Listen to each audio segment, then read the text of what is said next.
All right guys, it's Saturday morning, waiting on my wife to leave, so now I'm starting to do doubles of videos in case the GoPro freezes and I get in there to edit the video and I lost footage. Some of the stuff I won't be able to do doubles of when I'm showing myself cutting or grinding or welding or something, but just have to take the chance. So today's progress is going to be hopefully to get started on some of this patchwork and get some of this blasted. I don't think I'm going to blast the entire thing today because it'll just surface rust if I don't get it all done today, which I don't think I will. It's going to be a couple days worth of work. So I'm just going to focus on the areas that are rusted through. Now I've made a decision. 55 Chevys, which is what this is, they have a gas door in the quarter panel, and that's where you fill them with gas. That's what this is for, is the gas fill tube that goes down through here, and that's why this is curved out right here for the gas fill tube to go in and into the gas tank. What I've decided to do is I'm going to remove the trunk floor and I'm going to build my own, just like the front up there. So this will all be beaded panels and everything, and more flat and kind of, you know, more like pro shop looking is the plan. So the reason I'm cutting it out is the spare tire wheel has rust holes in it that I can see right now. There's rust holes up in here, and I know as soon as this is blasted, with as heavy as that rust is, there's going to be lots of holes up there.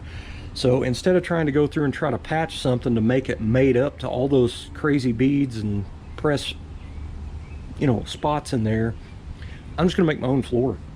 So I'm going to put a shock bar in, and I'm going to use that for the shocks. So all this up here, I can just, you know, build my own, basically. I'm going to build my own rear panel back here, and then this is going to be all paneled in back there for like a firewall. Anyway, I've decided to go ahead and use a fuel cell, so I don't need the spare tire well. I don't need none of this crap. So I'm going to build a subfloor back in here, and that way when I put the new floor panels in, I can plug weld them to it and everything, and it'll look really nice when I get some beads and some artistic stuff rolled into it. So one of the things I'm going to go ahead and do, you can see where the spare, or the fill tube, gas fill tube out there, that's the clearance for it, is this raised hump right here, and this has a raised spot in it as well. This side does not. So since I'm doing flat metal, that would create a problem. So I'm going to cut this section of the four-door out, and I'm going to put it in over here. That way this will go in, you know, like it's supposed to, and then when I flat panel it, it'll all work out even and it won't have the hump in it anymore. I think that'll be pretty cool. So what I'm going to end up having to do is, since this is kind of intricate the way the rear of this trunk pan's made, and this one's rusted, this thing's rusted out on both sides, that's where your body mounts go. You've got your alignment pin for your trunk, and then you got your latch set up here, and it's notched out for it and everything. So what I'm going to go ahead and do is I'm going to buy, you can buy the rear 10 or 11 inches of the trunk floor, and I'm just going to trim it across here, leave a little bit of a lip so I can plug weld my panels to it. So I'm going to replace all that and then trim it back to where it's just, you know, all this back in here will be all stock and it'll go on the frame like it's supposed to, and there's no guesswork in it. But from here forward I'm just going to hand fab. But that's the plan. Get this even looking and nice, kind of like that side. It'll be really cool looking. So I'll probably remove the little fill tube bracket here, get rid of that. So that's going to add a little bit more time into the build here, but, or the project here, but I don't really care. I'm building kind of a streetcar setup on this thing. Now it's going to be all just basic, you know, low budget stuff that I'm putting on the car right now, like a stock rear end and a, you know, an S10 4.35 speed and all that kind of stuff. So this car can be upgraded later to a higher quality 5-speed or even 6-speed or whatever transmission that's a little bit beefier, take a little bit more power, and then, you know, I could put a 9-inch Ford in it later, or a 12-bolt, whatever, later down the road. It's all stuff that can be upgraded later. So anyway, for now, to get it, you know, roadworthy and looking pretty cool, I'm just going to roll with the budget stuff that I have, which is the factory rear end and the little S10 5-speed. And again, I know it's not rated for a lot of horsepower, but, you know, it can always be upgraded later. So that's a plan. I'm going to get started. If I can get my wife out of here so I can have the space. All right, so I kind of got a little redneck here, but it'll work mostly. So I got a new bag of media This is the fine. This is coal slag, black diamond. I got my little portable pot blaster here, which is almost empty. And I'm going to be using my welding jacket. So what I did was I used one roll of bisqueen plastic and just kind of draped it. Just a way to kind of make a little pocket, basically. So when I'm trying to blast all this stuff, most of the media will land down on the bottom of this plastic, and I can scoop it back up and sift it back into the blaster pot. So in theory. But I'm going to be blasting just the areas that I need to repair. And the reason is I don't want to go through here and blast this whole thing yet because right now there is some little bit of coating. And if I went through and blasted it today, and I'm not going to get done today. So, you know, overnight when it gets, you know, dewy outside on the grass and moisture's in the air and everything, it just surface rusted. And I'd have to go back and do it again. Well, I'd probably cleaned up with my cut brush, but this is, that's why I'm just going to spot do the areas. But that way I can blast, you know, around the area to see where I've got good metal. But it always finds it. It finds it where it looks good. It'll find more holes in the general area usually. So I'm going to go ahead and do that. I'm not going to video myself blasting because I don't want any blast media stuff to get in the little fine little holes in this GoPro. It's already got enough problems as it is. The plastic caught quite a bit of it. Not a bunch, but I was just doing little areas of it. But there's quite a bit in the car. There's quite a bit on the roof of the car. There's some in the car. There's not a whole lot out here, which is kind of nice. But I grabbed hold of the plastic and kind of pulled on it and just kind of walked it all down here. So I've got a pretty good pile here. I've got a piece of screen wire I'll stick over the pot, and then I'll scoop that up in there and basically sift it back in there to reuse it. It's a good way to save money for me. And then after that's all out of there, I'll take the plastic down and roll it up and put it out of the way, and then I can get in there and start cutting out metal.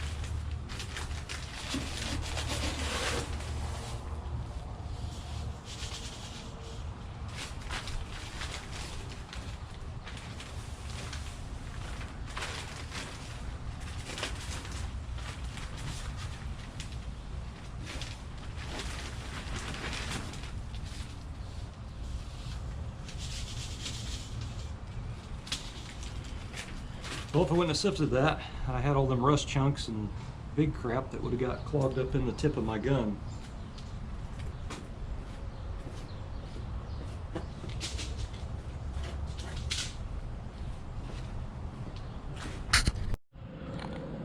So I blasted around that, I blasted up underneath and everything, and I blasted all this. So I'll have to replace this little corner piece. I'll just hand fab it or see if I can find something on the four door that may be the same.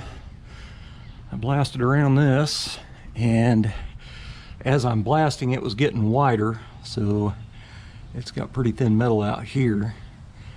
So I'll have to cut it pretty big. I went out and looked at the four door piece and it looks really nice, so I think I'm going to just cut the big piece of the four door off and bring it out and match it up and replace it out of the four door, because this has a curved area up here and then this is curved, so I'll just cut it out here and under and back up and be done with it. So blasted around here, got some nice clean metal around it. This ended up blowing out pretty far up into here, so this is gonna have to be cut off. It's got some and I'm sweating so bad. It is hot out here. So there's some spots here, and it's actually raised metal that just poked me, but they had this part of the quarter off, so that's probably from an air hammer or something. I may have done it myself actually.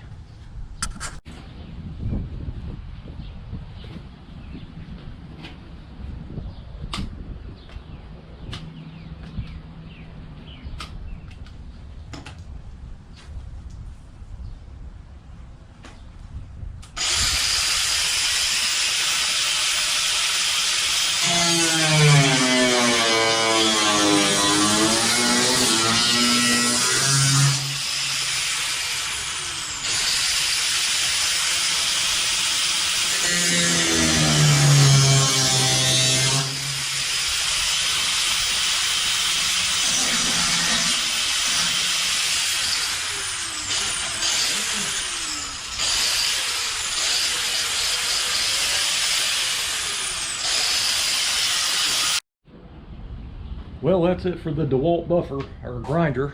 That you turn it certain directions and it's shutting off, and then you turn it back this way and it comes back on. And I took it apart and there's nothing left of the brushes. The brushes are all the way to the end. So one of them's really all the way to the end. The other one's got just a hair left. So it's garbage. I'm gonna have to go get another one. I know you can probably put brushes in them, but I would have to order some or buy some. I'd rather just go get another grinder. So I doubt I get a DeWalt this time, I can tell you that, because I ain't got that much money to spend right now. I really don't even have the money to be going to getting a grinder, but I guess I'll go get online and look and see what they got at Lowe's. Maybe I can get a Cobalt or something a little bit cheaper. Great way to start the day. All right, so damage. Financial damage, we'll say. So I got this little Craftsman. So they had like a, I don't even remember, 6 amp, and then this one was 7.5. One of them was $44 even, and this one was $44.98 or something. So like $1 more for a little bit more amp. But they were both 4.5 inch and both corded. I prefer corded tools, the majority of them, especially a cut-off wheel grinder type of thing like that, because I'll be in the middle of this and the battery will go dead and I'll have to put it on charger, so I'm just kind of stuck unless I have 2 batteries. So anyway, for like a grinder, I always want a corded. But anyway, for 45 bucks plus tax, I didn't think that was too bad. So I went ahead and bought it. It's a little bit bigger than my DeWalt, so it's a little bit more on the bulky side, but that's okay for the price. The DeWalt, like I had, was 100 bucks. So anyway, I went ahead and got the grinder, and I got a 15 pack of DeWalt metal cutting discs for it. And I come back and went to put it together and stuff. I took the guard off. I always take the guards off, but I don't like the tool for this because it's like my fingers get in the way, and I have to have it way out here or whatever. So I like the way the DeWalt's made. It's got a kick in it. This wouldn't fit this piece off the Craftsman, but luckily the DeWalt one fit right on there. It's the same thread, so I went ahead and just swapped out that nut, and I can use this tool from now on. So plus this one has a hole in it, and I have a nail on the wall over there where I keep all my tools, and this hangs on that. And you know, I could hang this one there, but I just didn't like this one because it was straight. I could have bent it, put a kick in it, but these are little bitty thin, little bitty things. These are thicker, so I went with that. Okay, so I got the piece cut out of the door here that has where the bead stops on it, and anyway, I've got it marked off.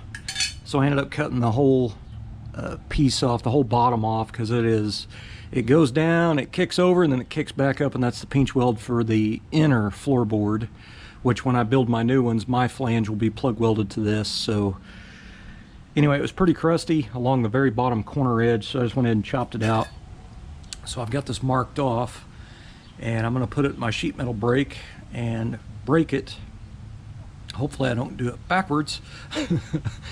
But anyway, that'll basically fit up there, and then I'll have to piece in this separately. Now this has a curve, and it's a soft curve. It's not sharp, but it also goes like this. It has a little bit, it's like 2 basic curves in it, 2 crowns.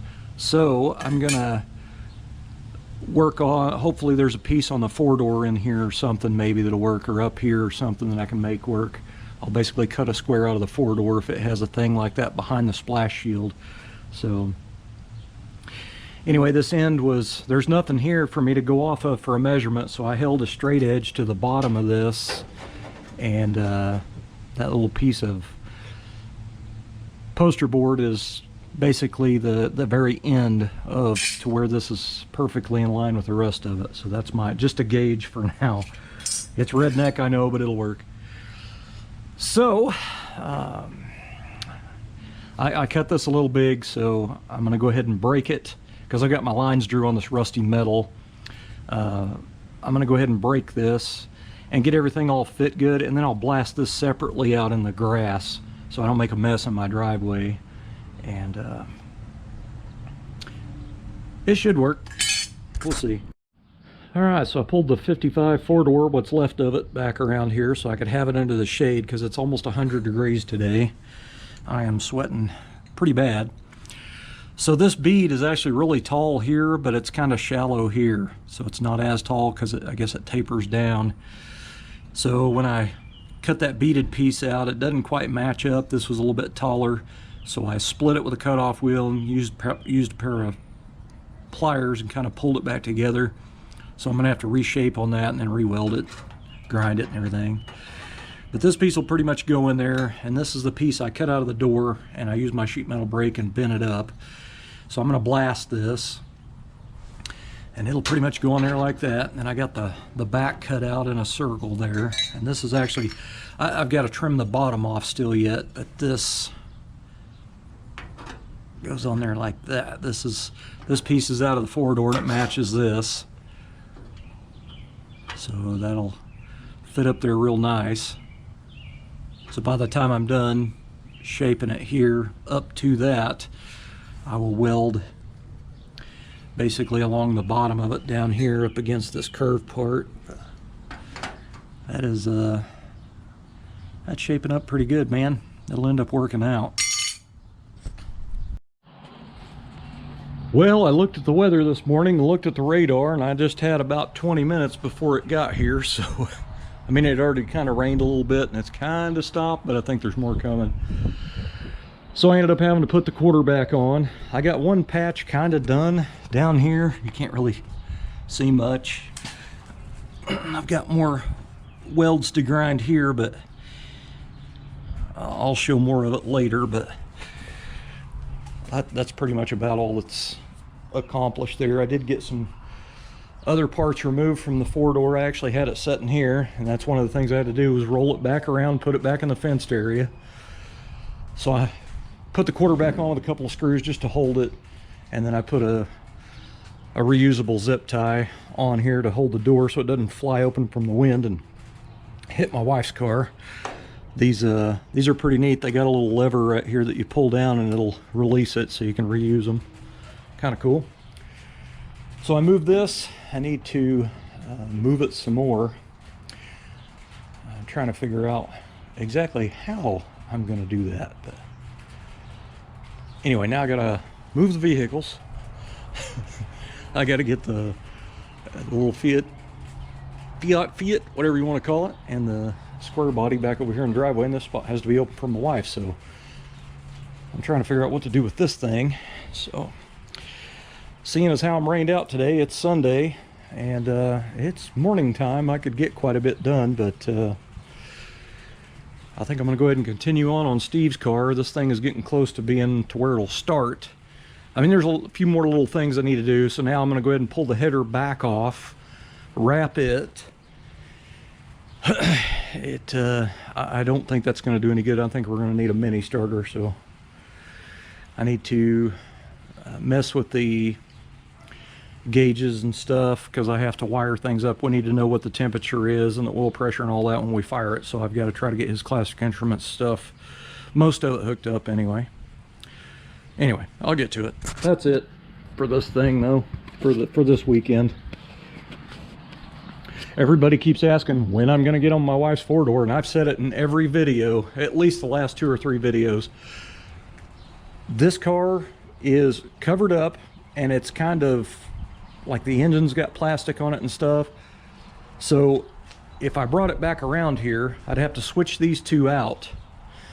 And there's not a whole lot I can do to that. I've got bare metal fenders and doors that I need to put on here and final fit everything. I've still got some mock-up metal work to do on the inner fenders, and I need to bolt a lot of stuff together, the front clip and all that kind of stuff on the car. And I'm not going to mess with any of that bare metal stuff. I have those put away in my shed. So it would be a lot of work to get that out to start working on it, because there's a lot of bare metal work that has to be done. What's there is primered, but what's in my shed is bare metal. So I'm waiting on Steve's car to be done and out of here. That way I have an open spot in the garage to put that car in there, and all the bare metal can be as bare metal as it wants to be in there. And this will probably, a lot of it just get built right here in the driveway anyway. So there you go. Thanks for watching. My car out and drove it. I took it up to the gas station a while ago, put a little gas in it and stuff, and come back. And I need to try to fix these brakes. So I might mess with this tonight before it gets dark. I never have fixed it. So I've always had a little clicking sound in the front of my car. When I go to apply the brakes, you kind of hear a click sound. And it's the brake pads. And these are expensive. These are, I don't remember what brand these are. But they, that's it right there. The brake pad is too loose on the caliper right there. So I'm going to take the brake pads, take the rotors off, or the calipers off, not the rotors. And I'm going to kind of tweak around on those. They have these little ears on the brackets on those. And I'm going to try to kind of peel them outward just a little bit so they grab onto that.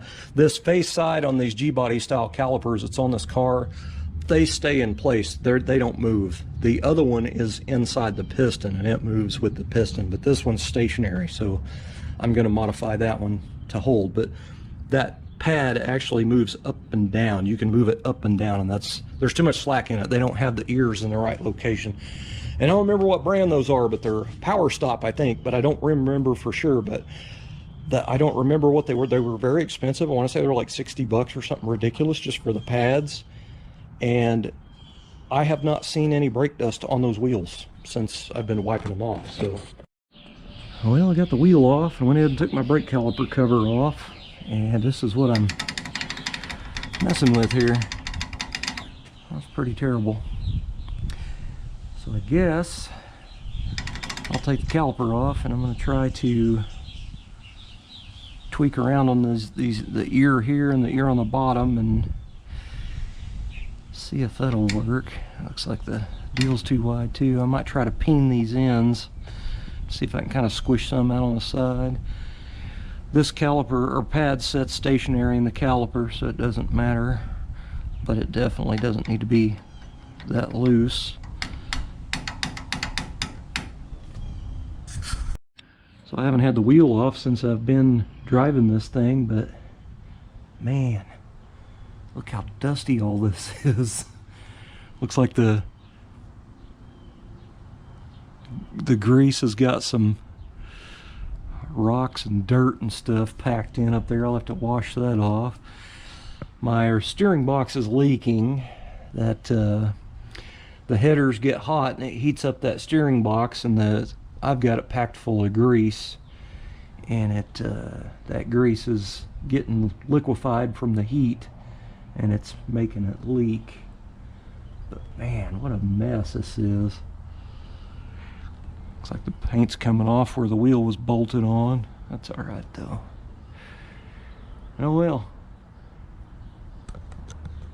It's time to start driving it, you know.